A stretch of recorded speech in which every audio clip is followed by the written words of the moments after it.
minutes on BBC Two after Torchwood Declassified.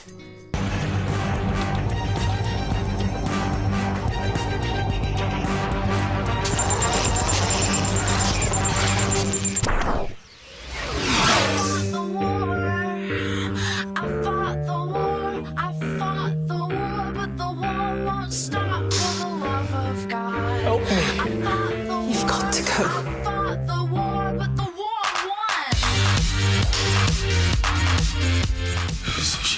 When I first read it, I kind of forgot that it was Torchwood and it was a science fiction. What the hell are they? Chunks of the past erupting into the present. At the heart of it really is the simplest story in the world. It's a love story. No! It's a whirlwind relationship. And the barrier to these two people being together just happens to be a time shift. I want to stay here with you. The time shift essentially happened off screen, and what you saw was great big wind machines and in-camera lights helping that effect. I've done stuff with wind machines before, but this was the biggest wind machine I've ever seen in my life. It was like, I can imagine Michael Jackson standing in front of it for a music video or something.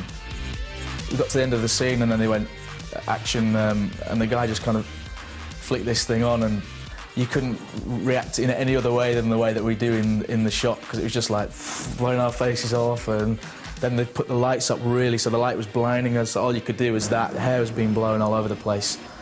So yeah, I mean, it was an instant-made reaction, really. Give an action for the dialogue now. Here we go, folks. That's kind of better. Yeah.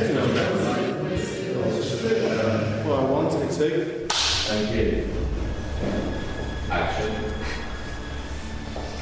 It's nearly time.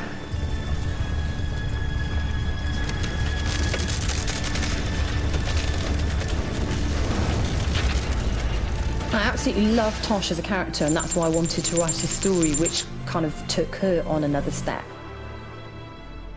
It was a great pleasure to approach the second series saying very early on, straight up, let's do a very, very big Tosh story. All of this is still here because of you. Of course it ends in tears. I thought I love an episode that ends up with Tosh in tears. I think we've done a good day's drama if she ends up in that bay unhappy. I think that's her role. Tosh has had the worst love life ever. You have a boyfriend? Yeah. Have you? Don't have time with this job. Poor Tosh. How unlucky can she be? First of all, it's a mad alien lesbian. Whatever I've done, it doesn't change the way I feel about you. We have a connection to Chico. And then it's this frozen soldier from 1918. Where are you off? A drink, film? Maybe a pizza? Oh. Very nice. Very nice. Out of all of the characters in Torchwood, Toshiko's the one who gets it the most. Episode 3, Tosh is at it again. Bedroom antics.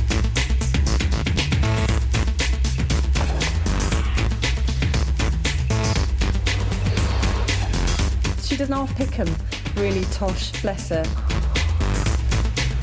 She comes across as this very mild character, yet she always ends up having sex with them. She's the kiss of death, that woman. I just stay away from her. Got one on the horizon? Like you say, difficult to meet anyone I've got anything in common with. She's kind of got a crush on Owen. Lucky me, eh? No matter what she does, he's not noticing her. Need a hand getting it up, Owen? If I did, I wouldn't ask you. In a way, Tommy's the perfect boyfriend for her because she gets him out of the box once a year, they play, and then he goes back in the box. It's really not a sort of a mature relationship, it's a pretend relationship. It was like a role reversal. You expect Tosh, because she's a modern woman, to be the less prudish, I suppose. I might be young, but I've seen a fair bit in my time. He's the one who's kind of leading her in the relationship. You want to come back to my place? I'm hardly rushing you. You've known me 4 years. 4 days. Toshiko has certain values, a sense of honour, a sense of propriety, a sense of quiet dignity that actually chimes with Tommy's sense of dignity and sense of duty. a big part of the journey for Tosh in her relationship with Tommy is just that he can't be treated like a toy when this huge, terrible fate, it becomes apparent. When he returns to 1918, he'll revert back to who he was. He'll be shell-shocked, and so he'll be executed by the British Army for cowardice. They can't shoot him for that. I think the scene that kind of cemented everything really was the scene where Tommy sees some news footage of the war in Iraq. One British soldier and at least 20 Iraqi civilians have been killed by a roadside bomb in Basra in southern Iraq. And you basically just get this comment that, you know, despite the intervening decades, you know, the human condition hasn't changed really, and we're still making the same mistakes. Iraq. Seems like there's always a war somewhere. It's not exactly a war. It looks like one.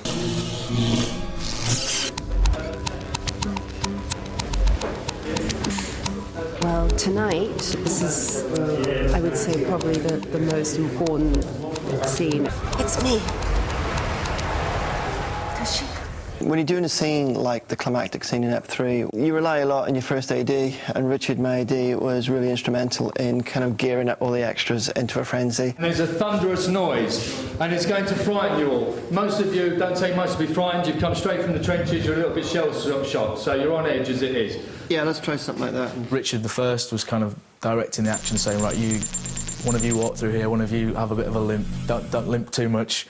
You're going to look to each other, you're going to get out of bed, and you're going to start to help him get out, and you're going to start moving. Basically, it was just this big choreographed move, and when he said action, it was amazing. Here we go, and action. Do you know what it is? Tommy.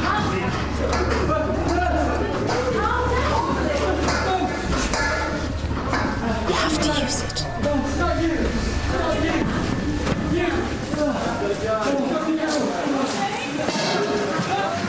Cut. Thank you. Very good. You've just got all these people wailing and screaming.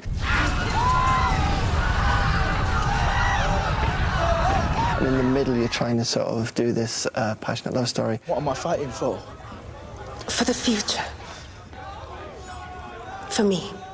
There's a moment where you can see the change in Tommy, and all of a sudden the things around him are changing, and he's almost going back to being shell-shocked, and he can't quite work out where he is, and he doesn't really recognise Toshiko. I'm here to help you. This is yours. It's a hugely painful goodbye for both of them. Thank you. Goodbye. It was very easy to get quite sad about it, and I think a lot of the people on set said as well, the whole thing just created a really sad atmosphere. And it's just heartbreaking. It's just... Oh.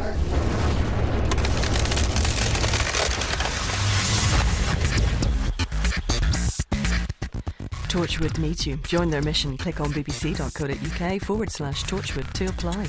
Coming up next, The School for Scandal, Waterloo Road on BBC One, and here on 2, raspberries, cabbage and a side odour of nerves in MasterChef.